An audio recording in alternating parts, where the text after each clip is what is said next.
वेदना निवारक उपचार हा आजचा आपल्या चर्चेचा विषय आहे आणि डॉक्टर यशवंत नानकर हे आपल्याला मार्गदर्शनासाठी आज इथे उपस्थित आहेत. सर, आपल्याला एक प्रश्न येतोय तो आधी घेऊया. नमस्कार रमाकांतजी. माफ करा कृष्णकांतजी. नमस्कार. माझा प्रश्न आहे अँक्युलॉजी स्पॉन्डिलायसिस वरती काही उपचार आहे का? बरं. कारण डॉक्टरांकडून नेहमी सांगितलं की याच्यावरती काही औषध नाहीये, तर ते काय असं काही निर्माण झालेलं आहे का? बरं. आणि याच्यावरती दुसरं मग फिजिओथेरपी घ्यावं, ॲलोपॅथी घ्यावं, आयुर्वेद घ्यावं का होमिओपॅथी, कुठल्या पॅथीमध्ये आपण जावं, हा एक प्रश्न. दुसरं की याला फक्त व्यायाम हाच एक पर्याय आहे का, याचंही थोडंसं विश्लेषण करा. आणि आपला जे डॉक्टर आहे त्यांचं पुण्यातलं केंद्र आणि त्याचा पत्ताही तसा आम्हाला आणि फोन नंबर समजलेला नाही, तो कृपा करून ही सगळी माहिती देता येईल तेवढी शक्य तेवढी द्यावी. बरं. प्रेक्षकांसाठी आणि कृष्णकांतजींसाठी थोडंसं निवेदन की डॉक्टरांचा दूरध्वनी क्रमांक पुढच्या टप्प्यापासून आम्ही दाखवणार आहोत, त्याची तुम्ही नोंद करून घ्या आणि कार्यक्रम संपल्यानंतर जेव्हा शक्य होईल तेव्हा त्यांच्याशी संपर्क साधून सविस्तर विचारू शकता, अधिक माहिती घेऊ शकता. सर, आता प्रश्नांची उत्तर देऊया. अँक्युलोजिंग स्पॉन्डिलायटिस हा त्यांनी आता प्रश्न विचारलेला आहे. हा जो आजार आहे, आता जसं त्यांनी म्हटलं तसं की याच्यामध्ये फारसं क्युरेटिव्ह ट्रीटमेंट अजून अशी सरळ अवेलेबल नाही, पण म्हणून नर्वस व्हायचं कारण नाही. अशा पेशंटला त्यांनी सांगितलं तसं योग म्हणजे व्यायाम किंवा फिजिओथेरपी हे जर रेग्युलर करत राहिले तर आपण डेफिनेटली त्याच्यावरती चांगल्या प्रकारे जगू शकतो. त्याच्या पेन्समुळे जे त्यांचं दैनंदिन जीवन विस्कळीत झालेलं असतं तेच त्यांनी जर पहिल्यापासून नियमित व्यायाम केले तर त्यांच्या पेन्स तर कमी होतील आणि याच्यामुळे जसं जसं आजार पसरत जातो, पुढे जातो, तसं जे काय कॉम्प्लिकेशन्स होतात ते कॉम्प्लिकेशन होण्याचा रेट हा कमी होईल. म्हणजे जे समजा 40व्या वर्षी कॉम्प्लिकेशन अपेक्षित आहे ते 50 वर्षापर्यंत जाऊ शकतात. तर त्याच्यासाठी हे रेग्युलर व्यायाम करणं हे अत्यंत आवश्यक आहे, ते सांगितलं. बरोबर. फक्त ही उपचार पद्धती घेत असताना व्यायाम वगैरे हे करू शकतो का, किंवा कुठली वेगळी अशी पद्धत पाळावी लागतात? एखादं सिलेक्टिव्ह जर त्यांना काही पेन असेल तर त्याच्यासाठी मग आम्ही त्याच्यासाठी ब्लॉक देऊ शकतो, पण आम्ही त्याच्यासाठी त्यांना ब्लॉक व्यतिरिक्त आणखीन काही व्यायाम निर्णय स्नायूंचे कसे करावेत, काय करावे हे पण आम्ही त्यांना सांगू शकतो. बरोबर. आणखीन एक प्रश्न घेऊया सर. नमस्कार विजया. हॅलो. नमस्कार, प्रश्न विचारा. नमस्कार, मी औरंगाबादवरून विजया पगारिया बोलतेय. बरं. मला विचारायचं असं होतं की गुडघ्याच्या खालची म्हणजे पोटरी ज्याला म्हणतात, तर ती फार दर्द देते, म्हणजे फार दुखते, वेदना म्हणजे इतक्या भयंकर असतात त्याच्या, तर त्याला काही इलाज आणि औरंगाबादमध्ये तुमचं कोणते डॉक्टर असतील तर त्यांचा फोन नंबर, आणि त्या का दुखतात, म्हणजे लहान मुलींपासून मोठ्यापर्यंत सगळ्यांच्याच दुखतात, तर त्या का दुखतात ह्याचं सुद्धा कारण मला पाहिजे. थँक्यू. पोटरी का दुखते हे साधारणतः त्यांनी विचारलंय. बऱ्याच वेळा मोठ्या माणसांमध्ये मगाशी मी सांगितलं जसं रक्तपुरवठा कमी होत असेल तर अशा वेळेला अगदी सुरुवातीच्या काळात हा त्रास होऊ शकतो.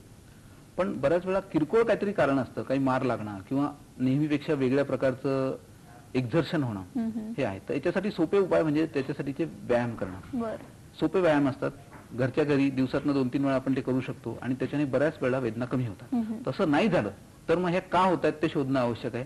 याच्यासाठी त्या रक्तवाहिनीत काही दोष नाही ना हे बघून घेणं आवश्यक आहे. त्याच्यासाठी हल्ली पेरिफेरल व्हॅस्क्युलर डिसीज म्हणजे I mean peripheral vascular Doppler study sonology करून आपल्याला ते कळतं की व्हेसलमध्ये कुठे काही प्रॉब्लेम आहे का, आणि मग तसं असेल तर त्याच्यासाठी वेगळे उपचार उपलब्ध आहेत. त्याच्यामुळे याच्याकडे दुर्लक्ष न करता डॉक्टर्सकडे जाऊन साधं कारण नाही हे तपासणी करणं आवश्यक आहे. आणि मग काही नसेल मेजर कारण तर मग व्यायाम करणं आणि उपचार करणं हे आवश्यक आहे. औरंगाबादचं त्यांनी विचारलं की औरंगाबादमध्ये जे मेडिकल कॉलेज आहे तिथे डॉक्टर साधना कुलकर्णी म्हणून आहेत, त्या या वेदना पेन क्लिनिक तिथे चालवतात, त्यांना तुम्ही संपर्क साधू शकता औरंगाबादला मेडिकल कॉलेज. बरं सर, याच्या पुढचा प्रश्न आपल्या स्टुडिओतल्या टीव्हीवरून येतोय, पाहूया. नमस्कार, मी संभाजी लवटे, सांगरोळ तालुका करवीर येथून बोलतोय. गेले 10 वर्ष मी शिक्षक या पदावर काम करत आहे. गेली 2 वर्ष झालं मला पाठदुखी आणि मानदुखीचा त्रास खूप जाणवतोय. विशेषतः मानदुखी तर फार प्रकर्षानं जाणवते आणि वेदना होताना खूप असह्य होतात. यावर मी अनेक उपचार केले, परंतु या उपचारांना थोड्या वेळापुरतं बरं वाटतं आणि त्यानंतर मात्र पुन्हा या वेदना जाणवू लागतात आणि खूप असह्य वाटू लागतं. तेव्हा आपल्या या उपचार पद्धतीमध्ये काही उपाय असतील तर मला सांगावेत. सर, आपण आता डिटेल बोलणारच होतो की अनेक कामाचं स्वरूप हे बसून किंवा संगणकाच्या ह्या युगामध्ये किंवा 2 व्हीलर वरून फिरणाऱ्यांना हा पाठदुखीचा त्रास खूपच जाणवतो. तर या सगळ्यासाठी पाठदुखी आणि स्लिप डिस्क ह्या मेजर वेदनेसाठी तुम्ही काय सांगाल? करेक्ट. आपण हा उत्तर 2 विभागात करूया. एक मगाशी जसं यांनी सांगितलं, मान दुखते आणि पाठ दुखते. पाठ म्हणजे साधारणतः कमरेचा खालचा भाग हा आपण गृहीत धरूया. आणि आजकालच्या ह्या संगणक युगात तुम्ही म्हटलं जसं हे अतिशय कॉमन आहे. माझा जवळजवळ 1 किंवा 2 पेशंट सोडले की तिसरा पेशंट हा मान किंवा पाठ दुखीसाठी असतो. तर हे जे आहे हे आपल्याला काही साधे उपाय जर आपण केलेत तर त्याच्यामुळे आपण याच्यावरती बऱ्यापैकी कंट्रोल करू शकतो. बसताना ताट बसलं पाहिजे, वाकायला नको, किंवा एखादी जमिनीवरनं वस्तू उचलताना बऱ्याच वेळा आपण कमरेत वाकतो, तर त्याच्याऐवजी आपण गुडघ्यात वाकून ती वस्तू उचलली पाहिजे. या 2 अतिशय महत्वाच्या सूचना. तसंच कॉम्प्युटरवरती बसताना किंवा असं जेव्हा तुम्ही काम करत असाल तेव्हा शक्यतोवर कॉम्प्युटरची हाईट ही आपल्या नजरेच्या समोर असावी. आणि टाईप करत असाल काही तर बऱ्याच वेळा आपण असं कीबोर्ड बघतो आणि असं समोर बघतो, किंवा एखादी गोष्टी वाचतो आणि मग करतो. तर अशा वेळेला ज्या याच्यावरती तुम्ही बघत आहात, समजा तुम्ही ह्या कागदावरती बघून तुम्ही टाईप करत असाल तर त्या कागदाची ह्या असं ठेवण्याऐवजी तो जर कागद असा ताट ठेवला तर असं इकडे बघून इकडे केलं तरी सुद्धा याच्यावरती आपल्याला मानेच्या याच्यावरती आपण कंट्रोल करू शकतो. स्क्रीनला समांतर असा लावला. करेक्ट, समांतर असं तो असावा. आजकाल बऱ्याच ऑफिसेसमध्ये कॉम्प्युटरचं स्क्रीन असं खाली असतो. That is the advantage for. हे झालं पोस्चर, म्हणजे आपण जे बसतो, आपण जे उचलतो, किंवा आपण एखादं ओझं येतो, याच्या बाबतीत जर आपण प्रिकॉशन घेतल्या तर आपण नक्की मानदुखी आणि पाठदुखी टाळू शकतो. आता दुसरा प्रश्न की काही वेळेला हे उचलताना किंवा सडन वाकताना आपल्याला डिस्क प्रोलॅप्स असं आपण म्हणतो, आणि अशा वेळेला पायातल्या एका भागात किंवा दोन्ही भागात प्रचंड वेदना होतात आणि मग त्या माणसाचं आयुष्य अक्षरशः त्या वेदनेमुळे सगळं ग्रस्त होतं. तर मग अशा पेशंटसाठी आम्ही इतर जेव्हा ऑर्थोपेडिक सर्जन किंवा यांचे उपाय झालेले असतात, कॉन्झर्वेटिव्ह ट्रीटमेंट घेऊन झालेली असते आणि तरी पेशंटचं पेन राहतं, मग अशा वेळेला पेशंट आम्हाला रेफर केले जातो. मग अशा वेळेला तुम्ही जर आता हे स्क्रीनवरती बघाल तर इथे मी दाखवतोय हे 2 मणके, या मणक्यांमध्ये इथे ही डिस्क आहे आणि ही डिस्क अशी इकडे सरकून इथून बाहेर पडणारी ही जी नर्व आहे ही दबली जाते आणि मग त्याच्यामुळे पेशंटला पेन होत असतं. तर मग अशा पेशंटला आम्ही काय करतो, तर आम्ही त्यांना पाठीला जिथून ही डिस्क आलेली असते तिथे असं एक इंजेक्शन देतो, त्याला म्हणतात एपिड्युरल ब्लॉक. आता हा एपिड्युरल ब्लॉक आपण कसा देतो, तर त्याच्यासाठी अशी एक वेगळ्या प्रकारची एक निडल असते. आणि ह्या निडलने आपण पेशंटला पाठीला इंजेक्शन देतो.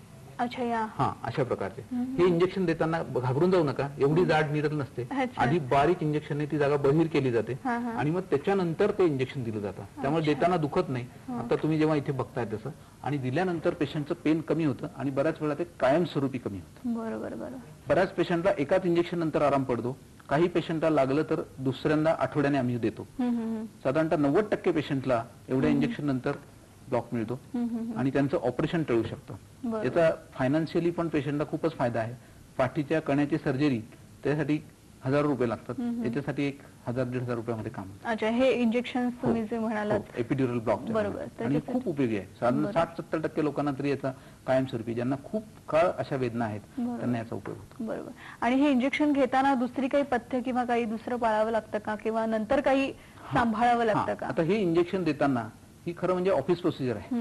सकाळी पेशंट येतो, एक घेतलं की 1-2 तासात घरी जाऊ शकतो. त्या दिवशी फक्त त्याला एक लागलं तर विश्रांती घ्यायला लागते, पण अगदी दुसऱ्या दिवशी तो कामावर जाऊ शकतो. म्हणजे आम्ही जे काय बघतो की बऱ्याच वेळा या स्लीप डिस्कमुळे जो पेशंट महिना अंथरुणावरती पडलेला असतो तो हे घेतल्यानंतर दुसऱ्या दिवशी कामावर जाऊ शकतो. आणि त्याच्यानंतर त्याला बाकीच्या प्रिकॉशन्स मगाशी मी सांगितल्या त्या घेतल्यानंतर तो त्याचं दैनंदिन जीवन अगदी नॉर्मल जगू शकतो. हा त्याचा फायदा. सर, आणखीन एक